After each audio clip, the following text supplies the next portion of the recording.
Morning students. आज अपन पढ़ेंगे संस्कृत व्याकरण। आपको बता दूं, माध्यमिक शिक्षा बोर्ड जो कक्षा 10 का पाठ्यक्रम है और उसमें जो अपने जो व्याकरण के जितने भी टॉपिक है उनको अपन विस्तार से पढ़ेंगे।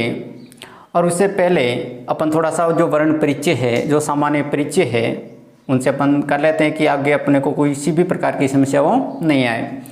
तो अपन वर्ण जान लेंगे तो जितने भी जो वर्ण आपको समझेंगे अपन ये का यही आगे होगा।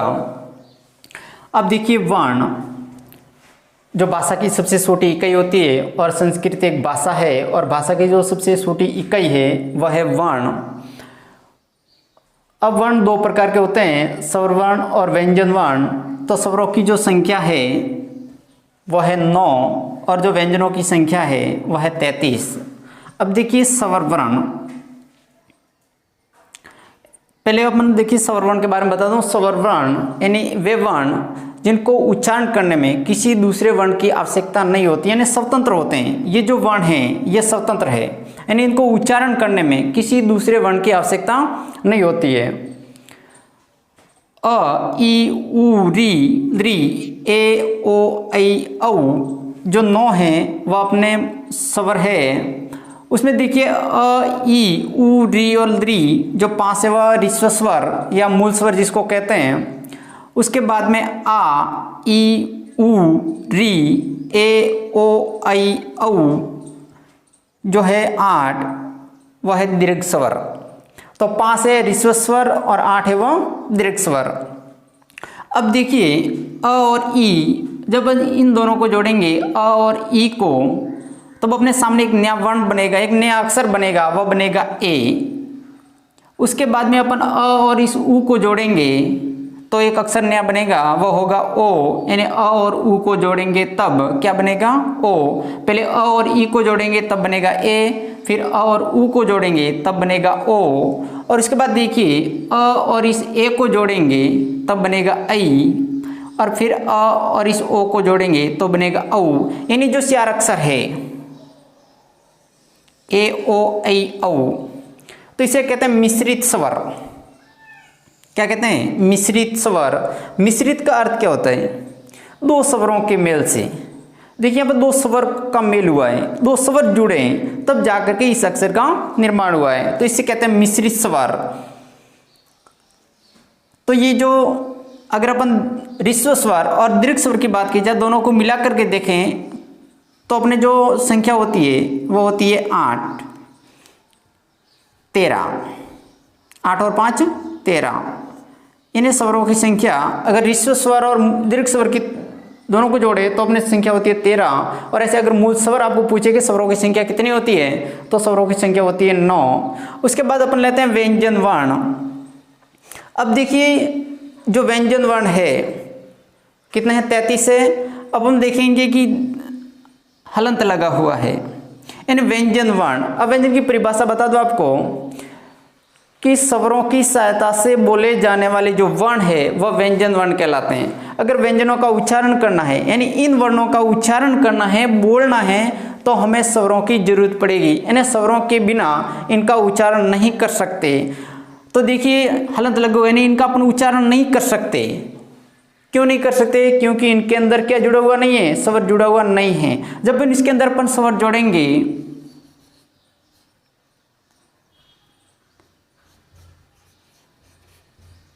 तब जाकर के वह एक पूर्ण अक्षर बनेगा, तब जाकर के अपन उसका उच्चारण कर पाएंगे। क बोलिए जैसे क, तो जो उच्चारण होता है, जो ध्वनि निकलती है वह आ की निकलती है, यानी ये व्यंजन वर्ण है।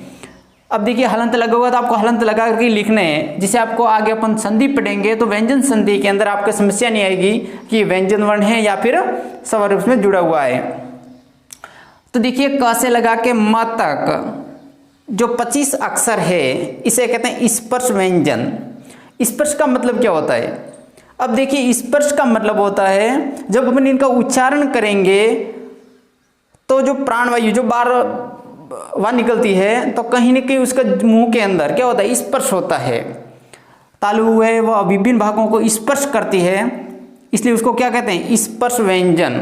उसके बाद में देखिए य व र ल अंतस्थ वर्ण, कन्फ्यूजन नहीं होना, ये र लव होता है, लेकिन ये आपको आगे जो अपन संधि पढ़ेंगे तो उसके अंदर आपको दिक्कत नहीं आएगी समझने में।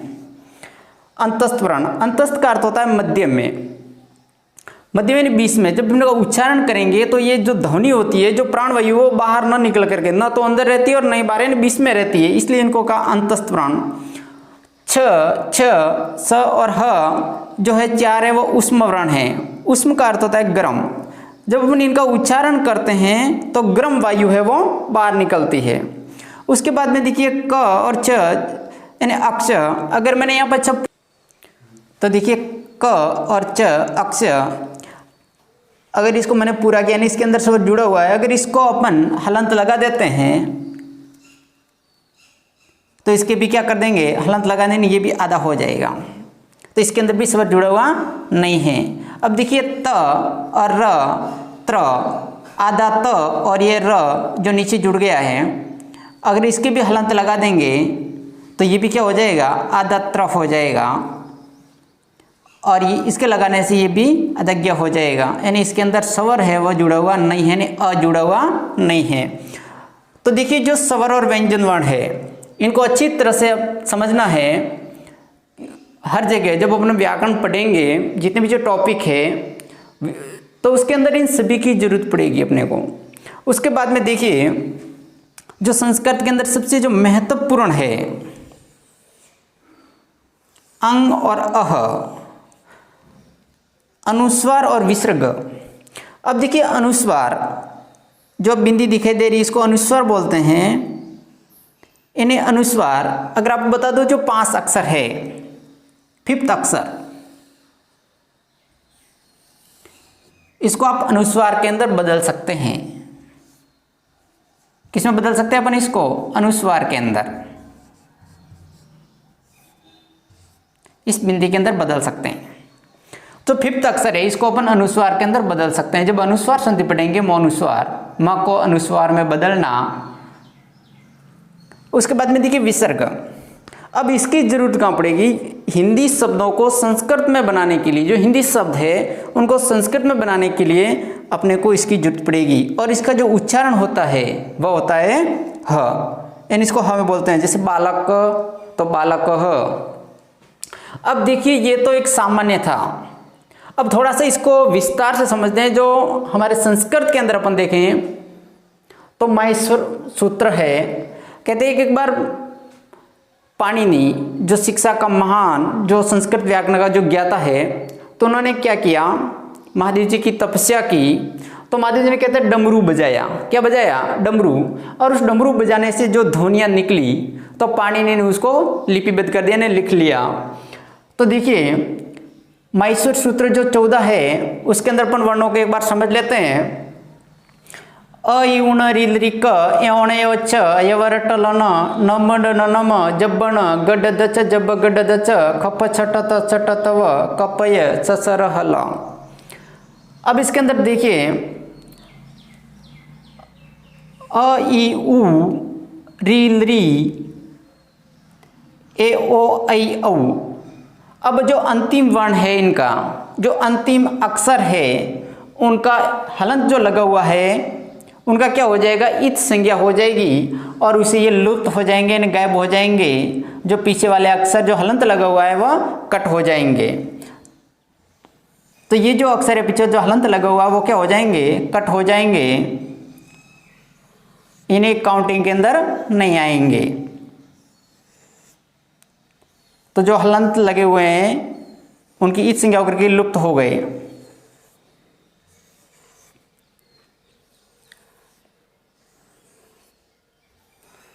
अब देखिए 1 से लगा करके जो 4 तक, अ इ उ ऋ ऋ ए ओ ऐ औ, अ इ उ ऋ ऋ ए ओ ऐ औ, जो ये 4 तक क्रम संज्ञा 4 तक है, 1 से 4 तक, जो माहेश्वर सूत्र के अंदर वह है अच, जिसको बोलते हैं अच, अच।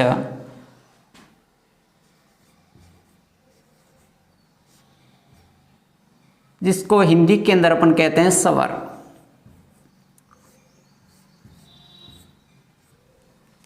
तो अच्छ यानी अ से लगा के छ तक के बीच में जो वर्ण है इसके हलंत इत संज्ञा होने से ही हट गया, तो अ से लगा के जो औ तक जो क्या है अपने स्वर है। उसके बाद में देखिए हाँ को हटा दीजिए और य व र ल, य व र और ल जो अपने चार है,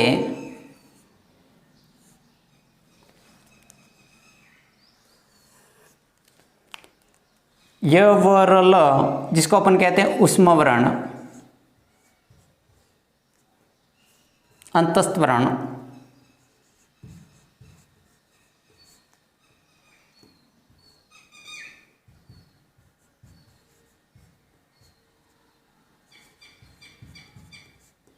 तो ये अंतस्थ वर्ण य व र ल।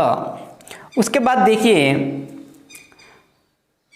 न म न न न म, तो यह है अनुनासिक, अनुनासिक।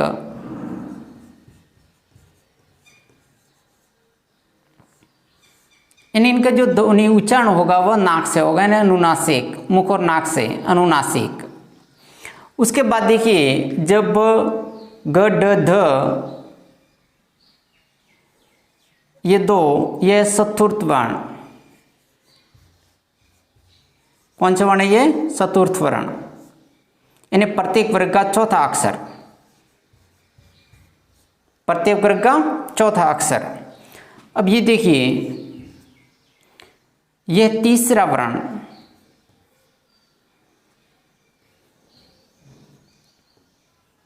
तृतीय वर्ण।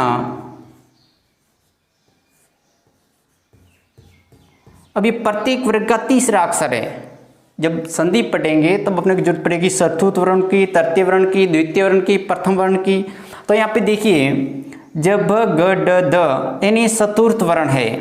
उसके बाद देखिए जब ग ड द च, जब ग ड और द जो है तृतीय वर्ण, यानी किसी भी वर्ग का जो तीसरा अक्षर है वह ये है। जैसे क वर्ग का तीसरा अक्षर ग, प वर्ग का तीसरा अक्षर ब। अब देखिए ख फ छ ठ थ जो द्वितीय वर्ण है, कौन से वर्ण है? द्वितीय वर्ण। ये द्वितीय वर्ण हो गए। उसके बाद देखिए क प च ट त, कप चट त, कचट तप, क च ट त प, कचट तप, यानी ये है प्रथम वर्ण, प्रथम वर्ण। तो कचट तप प्रथम वर्ण हो गया। किसी भी वर्ग का पहला अक्षर है वह है क च ट त प। उसके बाद देखिए छ छ छ और ह, यह है ऊष्म वर्ण। तो ये था माहेश्वर सूत्र के अनुसार। तो माहेश्वर सूत्र है उसके अनुसार जो वर्णों का जो विभाजन किया गया है, ऊष्म वर्ण, प्रथम, द्वितीय, तृतीय, चतुर्थ, अनुनासिक, अंतस्थ और स्वर। और अब देखिए ह जो ह से लगा करके ल तक, जिसे हल बोलते हैं। हल का अर्थ होता है व्यंजन। अब देखिए स्वर हो गए अस और अच, जो स्वर हो गए, और ह से लगा कर ल तक हल जो हो गए व्यंजन। तो स्वर और व्यंजन और उसके बीच के ये वर्ण।